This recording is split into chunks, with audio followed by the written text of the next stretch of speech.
तो देखा आपने किस तरह से लगातार जोर शोर से सभी पार्टियां जुटी हुई थी, एक जगह इकट्ठी थी, चाहे केंद्र सरकार के तमाम मंत्रियों का जिक्र करें, बीजेपी शासित राज्यों के मुख्यमंत्री का जिक्र करें, या फिर आम आदमी पार्टी या फिर कांग्रेस के तमाम दिग्गज। जी हां, हम बात कर रहे हैं दिल्ली विधानसभा चुनाव की। नमस्कार, मैं हूं आपके साथ पूनम शर्मा सोलंकी और आज वो दिन आ गया है जब जनता फैसला करेगी कि कौन बैठेगा सिंहासन पर। दिल्ली विधानसभा चुनाव 2025 और दिल्ली की सभी 70 सीटों पर मतदान आज होने वाला है और आज सुबह 7 बजे से।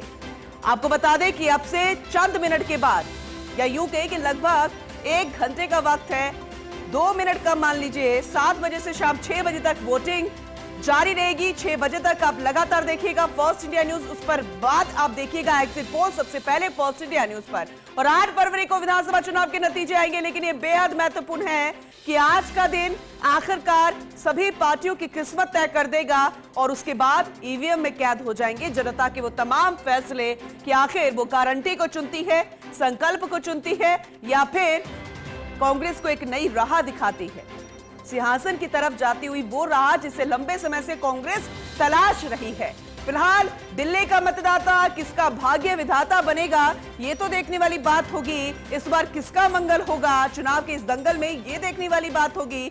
मोदी की गारंटी या फिर आपकी वापसी। मुफ्त की जो बात कही जाती है, जनता ने कई बार उसका लाभ लिया है, कई सालों से वो लाभ ले रही है, लेकिन क्या इस बार आम आदमी पार्टी की वो तमाम योजनाएं या फिर मुफ्त में इस बार तो कई ऐलान किए गए हैं दूसरी पार्टियों द्वारा भी, उसकी तरफ रुख रहेगा जनता का। एक पार्टी को ही बहुमत दिलाएगी या फिर मिला जुला यहां पर वो रिस्पॉन्स जनता दिखाती नजर आएगी, जिस जनता के लिए घर घर पहुंचकर भी वोट मांगे गए, जन समर्थन मांगा गया, अलग अलग तरीके से प्रचार प्रसार करते वो प्रत्याशी तमाम नजर आए। कभी एक अलग तरीके की वेशभूषा और कभी तो अलग अलग तरीके के गानों के साथ डोर टू डोर भी पहुंचा गया, तो वो तस्वीरें भी कई तरह की मिली जुली नजर आई। और ऐसे में बयानबाजी की बात करें, उन जुमलेबाजी की बात करें, मैनिफेस्टो की बात करें, या फिर जनता से किए गए तमाम वादों की बात करें, या फिर ये कहें कि जो कांटे की टक्कर दो दिग्गज और तमाम पार्टियों के बीच में निकल कर आ रही है, वो है आम आदमी पार्टी और भारतीय जनता पार्टी। ऐसे में क्या कमल खिलेगा, एक बार फिर से दिल्ली पर झाड़ू लगेगी, या फिर हाथ उठाकर कहेंगे कि हमें तो कांग्रेस पार्टी दिल्ली में चाहिए। ये तो खैर वक्त बताएगा। 8 तारीख को सारी तस्वीरें साफ हो जाएंगी और फिर जब 6 बजे तक वोटिंग के बाद फर्स्ट इंडिया न्यूज पर सबसे पहले आप एग्जिट पोल देखिएगा कि जनता क्या चाहती है और अनुमान क्या कहते हैं, क्योंकि रिजल्ट और नतीजे जिसका हम जिक्र करते हैं वो तो 8 तारीख को आएंगे, लेकिन अनुमान क्या कहता है वो भी फर्स्ट इंडिया न्यूज आपको सबसे पहले और सबसे सटीक बताएगा। तो अभी से महा कवरेज लगातार जारी, आप बने रहिएगा हमारे साथ, देखते रहिएगा हर एक अपडेट के लिए। लेकिन जनता ने कमर कस ली है और ऐसे में इस बीच में चुनाव आयोग की तमाम व्यवस्थाएं, उन पर भी जिक्र करना जरूरी हो जाता है, पिछले चुनावों का जिक्र करना जरूरी हो जाता है, उन तमाम प्रत्याशियों का जिक्र करना जरूरी हो जाता है जो लंबे समय से कोशिश कर रहे हैं कि इस बार उनको दिल्ली की जनता चुन ले। लेकिन दिल्ली की जनता किसे चुनती है, ये देखने वाली बात होगी। प्रशासन कितना मुस्तैद है और ईवीएम पर कई सवाल खड़े होते हैं, लेकिन यहां पर दिल्ली में किस तरह से चुनावी प्रक्रिया संपन्न होगी, ये देखने वाली बात होगी। तो तमाम व्यवस्थाओं को लेकर, प्रत्याशियों के वो दमखम को लेकर, और ऐसे में जो अपील की गई थी उस अपील का कितना असर जनता पर पड़ता नजर आया, ये सब कुछ हम आपको बताएंगे। तो फर्स्ट इंडिया न्यूज पर अभी से आप लगातार बने रहिएगा। 6 बजे तक तो वोटिंग होगी, उसके बाद एग्जिट पोल और 8 फरवरी को आएंगे नतीजे। तो आपकी क्या वापसी होती है, मोदी की क्या गारंटी काम करेगी, क्या किसका संकल्प पत्र काम करेगा, या फिर जो राह तलाशती कांग्रेस नजर आ रही है उसको एक बार फिर से मौका दिया जाएगा, ये देखने वाली बात होगी। बेहद अहम जानकारी फर्स्ट इंडिया न्यूज आपको दिखा रहा है, तस्वीरें आपको दिखा रहा है, पूरे तरीके से तैयार है चुनाव आयोग भी। लेकिन 7 बजे से वोटिंग शुरू हो जाएगी और जिसकी तैयारियां पूरी कर ली गई है। इन 2 तस्वीरों के जरिए आपको पूरे हाले बयां कर रहे हैं। फिर चाहे 9000 होमगार्ड ड्यूटी की तैनातगी की हम बात करें, या फिर अन्य उन तमाम जगहों के वीवीआईपी इलाकों की बात करें, वीवीआईपी प्रत्याशियों की बात करें, हर किसी में कांटे की टक्कर तो बताई जा रही है। जोर शोर से प्रचार प्रसार के दौरान अपने आप को मजबूती दिखाती तस्वीर भी सामने आई, लेकिन मजबूत कौन किसको करेगा ये तो जनता तय करेगी। और ऐसे में आज हर किसी का भविष्य ईवीएम में कैद हो जाएगा। तो 7 बजे से शाम 6 बजे तक वोटिंग जारी रहेगी। बिल्कुल देखने वाली बात होगी, क्योंकि बेहद दिलचस्प मुकाबला है इस बार, क्योंकि यह कहा जा रहा है कि जो राज तिलक होगा वो किसके माथे पर सजेगा और फिर कौन सिंहासन पर बैठेगा ये दिल्ली की जनता तय कर चुकी है। बस अपने हक का इस्तेमाल उसे करना है। तो हर एक सीट से जुड़ी हुई हर एक अपडेट आप तक पहुंचाएंगे। क्या व्यवस्थाएं हैं वो हम आपको तस्वीरों के जरिए दिखा रहे हैं। जनसभाओं के दौरान, प्रचार के दौरान जो कमान संभाली गई थी तमाम दिग्गजों द्वारा, उनकी कितनी दहाड़ काम आई है ये भी आज सब कुछ फैसले के दौरान साफ हो जाएगा। और 8 फरवरी को तस्वीर हम आपको दिखाएंगे।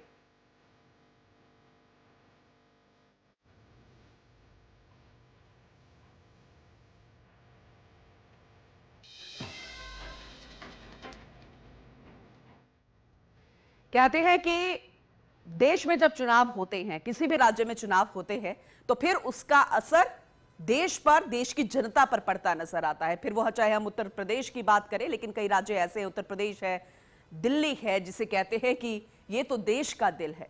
और जब वहां पर चुनाव होते हैं तो फिर कई और रिकॉर्ड्स बनते नजर आते हैं, ना सिर्फ राजनीति से जुड़े हुए बल्कि तमाम ऐसे जिसका किसी ने शायद कोई कल्पना नहीं की थी, सोचा नहीं था और उसी में से निकल कर आए थे। क्या कभी किसी ने सोचा था कि कोई आंदोलन करेगा, कोई अपनी अच्छी खासी नौकरी छोड़ेगा और अचानक से वो तमाम लोगों को इकट्ठा करके एक पार्टी भी बनाएगा और मुख्यमंत्री बनेगा और लगातार उस पर काबिज भी रहेगा। लेकिन इस बार क्या जनता के दिल में वही भाव है, वही इतिहास दोहराया जाएगा, ये देखने वाली बात होगी। तो दिल्ली विधानसभा चुनाव अपने आप में बेहद महत्वपूर्ण, आज वो दिन आ गया है, लेकिन ऐसे में हमें समझना होगा कि पहला विधानसभा चुनाव क्या हुआ था, दिल्ली विधानसभा चुनाव का इतिहास क्या कहता है, तब क्या माहौल था, क्या वक्त था और आज की तस्वीर क्या कहती है, वो सबके सामने है। लेकिन आपको तस्वीरों के जरिए, ग्राफिक्स के जरिए हम आपको लगातार बता रहे हैं, तो जरा देखिएगा, आपको बताते हैं ग्राफिक्स के जरिए कि दिल्ली विधानसभा चुनाव का इतिहास क्या कहता है और पहला विधानसभा चुनाव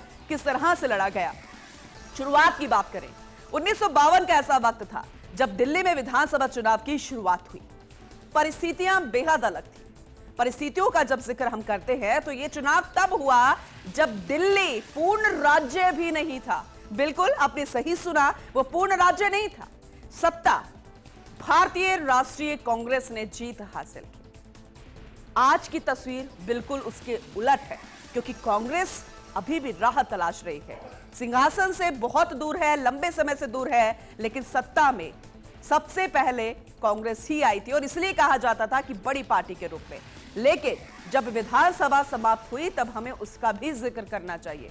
1952 में सबसे पहले चुनाव हुआ तो 1956 में दिल्ली से विधानसभा समाप्त, दिल्ली को केंद्र शासित प्रदेश का दर्जा भी मिला। यह भी ऐसा वक्त था और दिल्ली में विधानसभा ही समाप्त कर दी गई, यह भी ऐसा वक्त आया था। तो इस पर भी जिक्र करना, लोगों को बताना, क्योंकि आज भी ऐसी जनता दिल्ली की और देश की जिसे इसके बारे में शायद ज्यादा जानकारी नहीं है। तो 1956 में दिल्ली से विधानसभा समाप्त, दिल्ली को केंद्र शासित प्रदेश का दर्जा मिला था। तो जाहिर सी बात है, केंद्र शासित प्रदेश में विधानसभा चुनाव नहीं होते, तो दिल्ली में विधानसभा समाप्त कर दी गई थी। ऐसे में फिर क्या हुआ था, दिल्ली को फिर एनसीटी का दर्जा मिला था, तो इस पर भी बात होनी चाहिए थी। और वो वक्त था 1991 का, जब राष्ट्रीय राजधानी क्षेत्र अधिनियम, दिल्ली को राष्ट्रीय राजधानी क्षेत्र का दर्जा मिला। इस अधिनियम के तहत एनसीटी जिसे हम कहते हैं, और ये है राष्ट्रीय राजधानी क्षेत्र अधिनियम के तहत एनसीटी का दर्जा दिल्ली को प्राप्त हुआ। और अगर देखा जाए तो इसमें आंशिक राज्य का दर्जा दिया गया था, जिसमें सीमित ही शक्तियां थी। सीमित शक्तियां भी अपने आप में बेहद महत्वपूर्ण होती है, लेकिन वो सीमित होती है। लेकिन जब विधानसभा की बहाली हुई तो उस पर भी बात करना बेहद जरूरी, ये जरूरत हुई। और फिर जब विधानसभा की बहाली हुई तो फिर 1993 का वो वक्त हुआ था जब दिल्ली में विधानसभा फिर से शुरू, और दिल्ली में फिर से विधानसभा के चुनाव भी हुए। 1993 का फिर वक्त जब दिल्ली चुनाव में बीजेपी ने जीत दर्ज की। एक बार फिर से जब चुनाव हुए तो फिर तख्ता पलट सत्ता बिल्कुल अलग, पार्टी बिल्कुल अलग। तो दिल्ली चुनाव में बीजेपी ने जीत दर्ज की, बीजेपी नेता मदन लाल खुराना मुख्यमंत्री बने। तो बीजेपी के वो पहले मुख्यमंत्री थे जो कि दिल्ली में अपनी सत्ता संभालते नजर आए थे, मदन लाल खुराना। ऐसे में दिल्ली चुनाव में कांग्रेस का उदय कब हुआ? फिर से शुरुआत कांग्रेस, जब फिर से विधानसभा की बहाली हुई तो भारतीय जनता पार्टी आई, और उसके बाद फिर कांग्रेस के उदय की हम बात करें तो वक्त था 1998 का। विधानसभा पूरे 5 साल चलती थी। 1998 में जब फिर से चुनाव हुए तो दिल्ली के चुनाव में कांग्रेस का उदय हुआ और शीला दीक्षित के नेतृत्व में कांग्रेस ने सत्ता संभाली। ये वो वक्त था जब शायद किसी ने नहीं सोचा था कि एक महिला मुख्यमंत्री के रूप में, पहली महिला मुख्यमंत्री दिल्ली की जो लंबे समय से राज करेगी, शीला दीक्षित के नेतृत्व में कांग्रेस ने सत्ता संभाली। शीला दीक्षित 3 कार्यकाल तक मुख्यमंत्री रही और फिर दिल्ली की काया पलट हो गई। इससे कोई इंकार नहीं करता है, ना तो भारतीय जनता पार्टी के लोग और ना ही दूसरे पार्टी के लोग। 1998 से लेकर 2013 तक शीला दीक्षित मुख्यमंत्री रही और वो मजबूत कड़ी थी, लेकिन उसके बाद से आज तक कांग्रेस नजर नहीं आई है। अब कांग्रेस का उदय कब होगा, यह देखने वाली बात होगी, जनता यह फैसला करेगी। लेकिन दिल्ली में आपका उदय, वो वक्त आ गया था जब दिल्ली में आपका उदय हुआ था और फिर तब से लेकर जो इतिहास कांग्रेस ने बनाया था वो इतिहास आम आदमी पार्टी ने बनाया। 2013 में जब आम आदमी पार्टी का उदय हुआ और अरविंद केजरीवाल के नेतृत्व में आपने पहली बार चुनाव लड़ा, विधानसभा चुनाव का परिणाम जो आया वो बेहद खास था। त्रिशंकु विधानसभा 2013 के चुनाव में आम आदमी पार्टी ने 28 सीटें जीती। पहली बार कोई सरहा से पार्टी बनाता है और 28 सीटें जीती। 70 में से बीजेपी को 31 सीटें मिली, कांग्रेस 8 सीटों पर जीती थी। केजरीवाल ने कांग्रेस के समर्थन से सरकार बनाई और आज का दिन जरा देखिए, कांग्रेस और आम आदमी पार्टी आमने सामने नजर आते हैं। वो वक्त था जब केजरीवाल के साथ कांग्रेस आ खड़ी हुई थी और समर्थन से सरकार बनाई, लेकिन 49 दिन का वो वक्त जब उसके बाद केजरीवाल ने इस्तीफा दे दिया था। लेकिन एक आम आदमी पार्टी का वो शख्स जो मुख्यमंत्री बनता है, अपनी पार्टी को खड़ा करता है और पार्टी का उदय भी होता है, 49 दिन के बाद इस्तीफा देता है, लेकिन अपने साथ वो कई लोगों को साथ लेकर यहां तक पहुंचता है कि जन समर्थन की जो अपार वो प्यार, वो भावना के जरिए मिला। वक्त के साथ बहुत कुछ बदलता है, लेकिन वो दौर ऐसा था जब 2015 के चुनाव में आम आदमी पार्टी को बहुमत मिला। वो प्यार था दिल्ली की जनता का, लेकिन वो क्या प्यार आज भी उतना ही मजबूत होगा? 70 में से 67 सीटों पर जीत दर्ज की आम आदमी पार्टी ने। बीजेपी को केवल 3 सीटें मिली, यह भी गौर करने वाली बात है। 2013 में 31 सीटें और फिर जब 2015 में चुनाव तो केवल 3 सीटें मिली। लेकिन कांग्रेस का खाता नहीं खुला। 2013 से आज 2025 का वक्त है कि कांग्रेस का खाता नहीं खुला है। लेकिन जब फिर दूसरी बार चुनाव हुए, एक बार फिर से आम आदमी पार्टी, आपको ही सत्ता मिली। यह भी गौर करने वाली बात है, वो वक्त था आज से ठीक 5 साल पहले 2020 का, जब चुनाव में आपको एक बार फिर से सत्ता मिली और आपने फिर से 62 सीटों पर जीत हासिल की। हम इतिहास की बात कर रहे हैं, लेकिन अगर आज की भी साथ साथ बात करें तो क्या इतिहास एक बार फिर से बन पाएगा? क्या इतना ही बहुमत मिल पाएगा? यह अभी कहना मुश्किल है। लेकिन 2020 के चुनाव में बीजेपी को 8 सीटें मिली, बढ़ा आंकड़ा पिछले चुनाव के बाद, लेकिन यह बहुत ज्यादा नहीं था। वो भी मोदी लहर का वक्त था और इस चुनाव में भी कांग्रेस फिर से खाली हाथ रही और ठीक उसके बाद एक बार फिर से वो वक्त आ गया है कि चुनाव आज सुबह 7 बजे से वोटिंग शुरू हो जाएगी। लेकिन पिछले 3 चुनाव में आपका प्रदर्शन कैसा रहा, यह भी बात करने की बेहद जरूरत, इसलिए क्योंकि जो आम आदमी पार्टी ने करके दिखाया दिल्ली में, वो शायद कोई भी पार्टी इस तरह से प्रदर्शन नहीं कर पाई। किस तरह से पार्टी को खड़ा किया, अपार जन समर्थन मिला, तमाम लोग जुड़ते गए। उसमें ना सिर्फ आम लोग थे बल्कि खास लोग भी थे। पिछले 3 चुनावों में आपको ग्राफिक्स के जरिए पूरी जानकारी दे रहे हैं। साल 2013 में सीटें 28 थी, वोट थे 29.49%। साल 2015 की बात करें तो 2015 में सीटें थी 67, रिकॉर्ड बनाया था आम आदमी पार्टी ने, और वोट थे 54.34%। यह आंकड़ा निकलकर सामने आया, रेशो ये कहता है। साल 2020 का वो वक्त जब सीटें थी 62 और वोट 53.57%। और जरा देखिए रेशो जो है वोट प्रतिशत का वो थोड़ा सा कम जरूर हुआ, लेकिन इतना भी डगमगाया नहीं। तो इसीलिए इस बार के चुनाव में इस बार आम आदमी पार्टी उतने ही जोर शोर से, उतनी ही मजबूती के साथ खड़ी नजर आ रही है। फिर चाहे बहुत कुछ पार्टी में चल रहा हो, चाहे मुख्यमंत्री से लेकर तमाम दिग्गज जेल भी जा चुके हों। खैर, पिछले 3 चुनाव में बीजेपी का प्रदर्शन कैसा रहा, क्योंकि इस बार हो सकता है कि खाता कुछ और सीटों पर खुल जाए, 8 सीटों का वो आंकड़ा जो पिछले चुनावों में था वो ज्यादा बढ़ जाए। तो पिछले 3 चुनाव में बीजेपी का प्रदर्शन क्या कहता है, जरा देखिए ग्राफिक्स के जरिए आपको बता रहे। साल 2013 में सीटें 31 मिली और फिर वोट प्रतिशत जो था वो था 33.07%। साल 2015 की बात करें तो सीटें थी 3, मात्र 3 सीटें, वोट प्रतिशत 32.19%, यानी कि वो आंकड़ा भी 1% कम हो गया। ऐसे में साल 2020 का जिक्र करना इसलिए जरूरी है कि ना सिर्फ वोट प्रतिशत बढ़ा बल्कि सीटें भी बढ़ गई। तो साल 2020 में सीटें 8 और वोट प्रतिशत रहा 38.51%। खुश होने वाली बात नहीं थी, क्योंकि मोदी लहर थी। एक बार फिर से जब मोदी बार बार आ रहे थे तो फिर दिल्ली में ऐसा क्या था कि कमल हर जगह नहीं खेल रहा था। 70 सीटों का वो आंकड़ा जो पार करने की हर कोई सोचता है, बहुमत में आने की सोचता है, वो सिर्फ आम आदमी पार्टी, नई नवेली पार्टी के पास क्यों वो जड़ समर्थन जा रहा था। तो फिर कांग्रेस के प्रदर्शन पर भी गौर करने वाली बात होनी चाहिए। हालांकि कांग्रेस की वो तमाम प्रत्याशी इस बार बहुत सारी उम्मीदें लगाकर बैठे हैं, लेकिन पिछले 3 चुनाव में कांग्रेस का प्रदर्शन कैसा रहा, जरा देखिए ग्राफिक्स के जरिए आपको बता रहे। साल 2013 में जरा देखिए सीटें 8 की मिली और वोट प्रतिशत जो था वो था 24.55%। वो भी तब आपको 2013 को कांग्रेस को मिलता है जब उससे पहले लगातार कांग्रेस बैक टू बैक आ रही हो।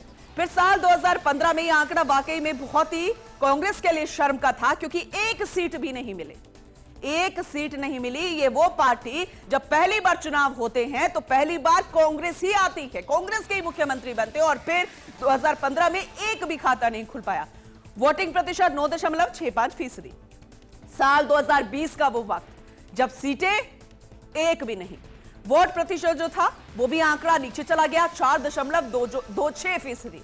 तो अब जरा सोचिए कि ऐसे में कांग्रेस को कितनी मशक्कत करनी पड़ रही होगी, कांग्रेस को जनता से कितने बड़े बड़े वादे करने पड़ रहे होंगे। और वो शीला दीक्षित का वक्त जो है वो दिल्ली की जनता को याद दिला रहा होगा, लेकिन वो कांग्रेस कर रही है।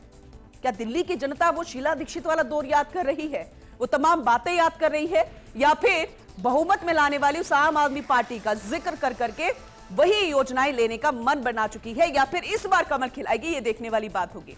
लेकिन 2020 के हम बात कर लेते हैं, क्योंकि 2025 का ये जो आज चुनाव हो रहा है, 7 बजे से वोटिंग है, लेकिन 2020 में करीबी मुकाबले वाली कुछ सीटें थी, उस पर गौर करने वाली बात इसलिए है क्योंकि इस बार भी कुछ सीटें ऐसी हो जाती है, सीट जीत का अंतर कितना रहा।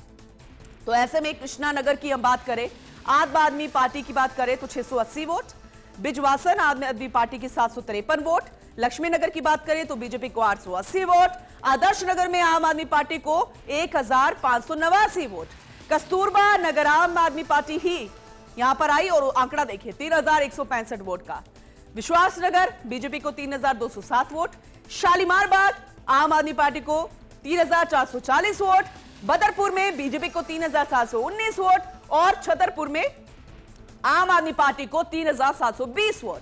इसके अलावा शाहदरा में आम आदमी पार्टी को 5294 वोट।